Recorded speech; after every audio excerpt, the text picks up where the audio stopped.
Let us pray.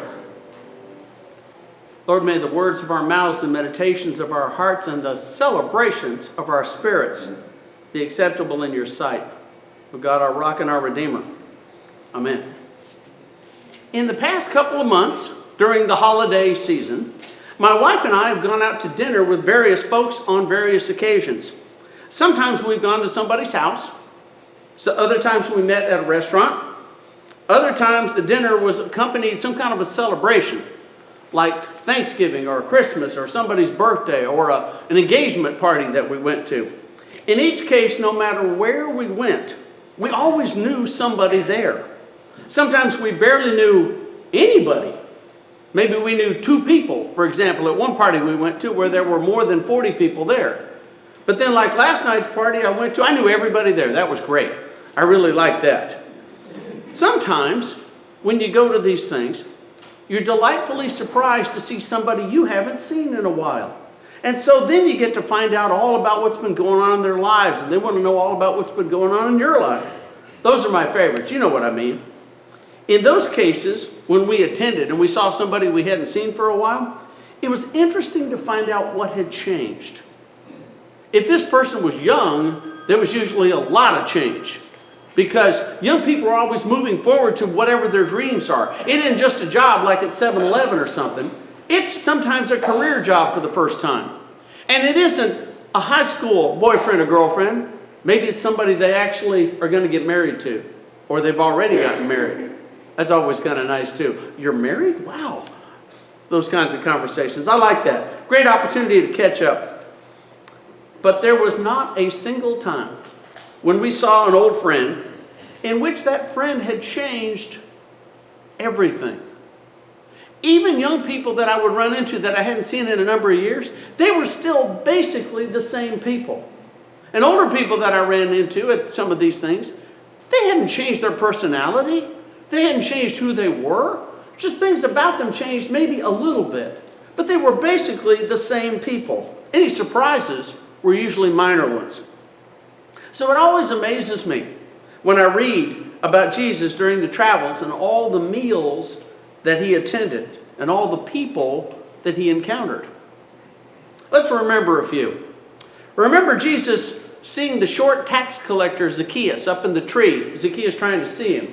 And so Jesus says, "Hey Zacchaeus, I'm coming to your house for dinner tonight." Jesus and Mary at the wedding feast at Cana. Jesus eating with the tax collectors and sinners. Always that word, sinners. That's another thing the gospel writers like to do. Tax collectors and sinners. Just to make sure you knew, Jesus was scraping the bottom of the societal barrel to find these people to eat with. Jesus sharing a meal with Pharisees and chief priests and teachers of the law. Those were always interesting because they always had questions for him. But they were not, "So, teacher, where have you been this week?" No, there were always those questions to try to trip him up. See if they can make him, mess up and say the wrong thing. Take him down a couple of notches. And then, of course, there was the Last Supper that Jesus had with his friends the night before he was crucified. In each case, various people were attending these various dinners. And in each case, we're led to believe that the people knew Jesus was coming. I don't think anybody walked in there like, "Whoa, Jesus is here. Oh, I better sit up straight." No, I think they were ready. I think all the people who saw him, even the ones that went to Zacchaeus' house that night, they had to be ready too because Zacchaeus probably told them, "Hey, Jesus is coming to my house. Come on, join me for dinner." Now let's imagine the conversations that might have happened. Because, I just think that might be kind of interesting. Some of those conversations are not recorded in the Bible, but, it wouldn't take much in the way of imagination to figure some of them out.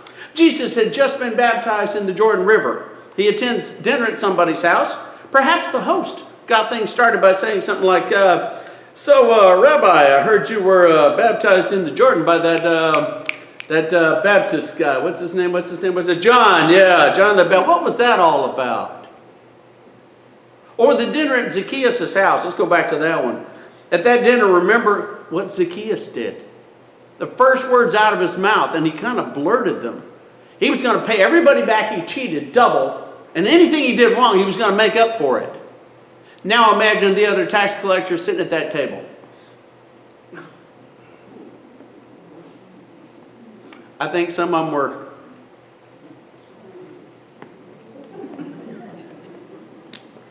I think it was kind of like that. I think they were having a hard time looking around the table at you-know-who. Or how about the wedding feast at Cana when they ran out of wine and the host was about to be seriously embarrassed? And Mary told Jesus, and Jesus told Mary he wasn't ready, and Mary ignored him and told the servants do whatever he says. And Jesus may have rolled his eyes a little bit, and then he turned the water into the best wine they ever had. Now imagine the host or anybody at Jesus' table the rest of the day. Somebody might say, wow, this is the best wine I have ever tasted. Where do you think the host got it? Now that question doesn't get asked if you were watching Jesus when he was doing what Mary told him to do. In each case, everyone expected Jesus to be who he was. But perhaps no one, and I mean no one, expect Jesus to be the person that we know he is. The Lord of all. The Son of God. I don't think too many people knew that was the Jesus who came to dinner. I don't think they knew that.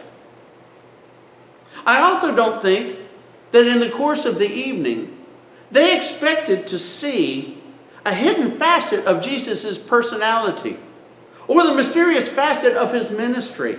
Or how about the gentle, forgiving, loving facet of the love of God that he always carried in his heart and with every word he ever uttered? In other words, it seems to me people were constantly surprised and consistently surprised by Jesus. They knew he was unusual. They knew he was unique. They knew he was special. They knew he was a great teacher. Even his enemies recognized that. But they were surprised by Jesus again and again and again. And you know, it's easy to miss this because we're sitting on the outside. We already know what's going to happen. We know the whole story. We even know how it's going to end, even though it hasn't ended yet. We know Jesus is going to come back someday and judge everybody. He'll appear in the clouds. We know how the story ends. So sometimes maybe we don't see everything that we might ordinarily see if we didn't know everything. But if you consider basic human nature, I'll bet Jesus was talked about long after those dinner parties ended. In fact, I'll bet he was the topic of conversation for years. Think about the next time those people had a dinner party. Do you remember the last one when Jesus was here? Golly, that was amazing, wasn't it? Think about the next party Zacchaeus had. I'll bet that was fun. I wonder who came. Think about the next wedding that happened at Cana. I'll bet the wine wasn't quite so wonderful. Not quite. So Jesus, he did these things. I mean, after all, he was the Son of God come to earth. We are lucky enough and blessed enough to see and know these things when we read the Bible story. We see the Gospels through the lens of believers. We don't see it the way that anybody in the Gospel saw it. They had a view that we don't get, no matter how hard we try. But we know the secret that they didn't know. We know the beginning, the middle, like I said, we even know the end. Now, the people of Jesus' day were constantly surprised by him, and that statement includes when I say it. I mean, even the apostles, they were surprised by him. Think about what happened at the Last Supper. He passes around bread and he said, take this, all of you, and eat it. This is my body broken for you. What do you think they did? Just nodded their heads? They were stunned. They looked at each other. They probably didn't dare say a word. And then what does he do next? He takes the wine and he says, this is my blood that will be shed for you. And pass that cup around. You think they had it figured out at that second? I don't believe they did. But you know, all this knowledge that we Christians have about what Jesus is going to do, it's all completely useless until we can stop being surprised when Jesus shows up in our lives. We can stop being surprised when he's at the table with us. A sudden tragedy occurs. Then everything works out and the situation goes back to normal. Along the way, did we invite Jesus to help us in that situation, or did he just show up while we're standing there trying to figure out what to do? Usually helplessly too, aren't we? I had a funny thing happen this past week. On Facebook, there was a shout out by a pastor in Georgia. He said, is there anybody on the west side of Houston who could do a graveside service on Friday? And they listed the name of the cemetery. It's about 3 minutes from my house.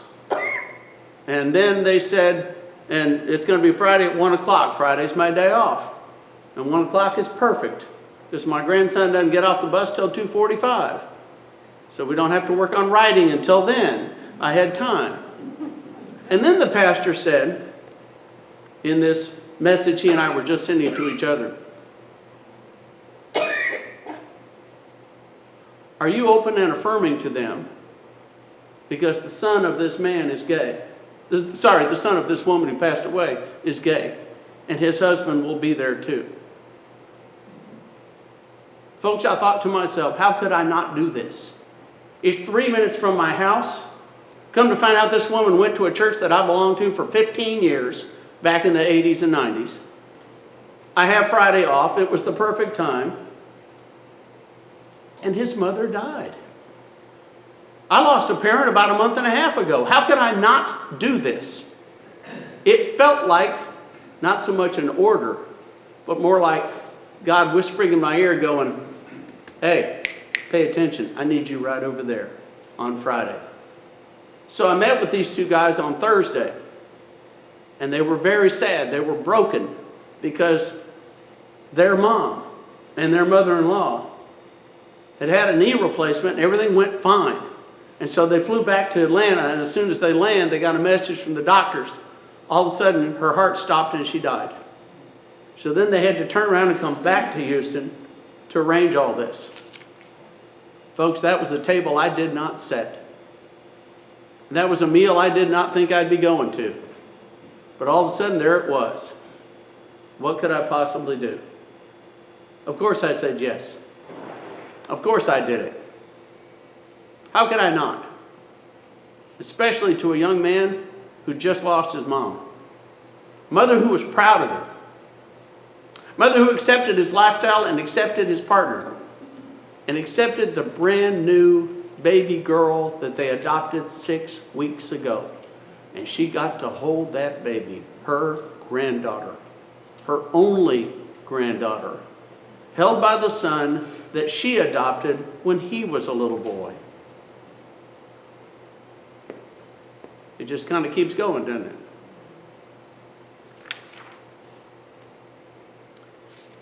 Friends, today we remember the baptism of Jesus. We also remember our own baptism that, like I told the kids, marked us as members of a community. A community that, yes, we disagree on stuff. Yeah, we do. In my house, I got people disagree with me. Boy, that's fun. But it's okay. If we're really a family, the things we disagree on should not be that big a deal. And even if they are, we're still family. You got to put up with family. You don't really have any choice. You can choose your friends, but you can't choose your family. Well, this is your family. It's who we are. Being in a family means we also welcome Jesus at all times and for all reasons, because that family that we're a part of is a family of faith. It means we are inviting, we are welcoming, and we don't exclude anybody because we don't know what's in their hearts.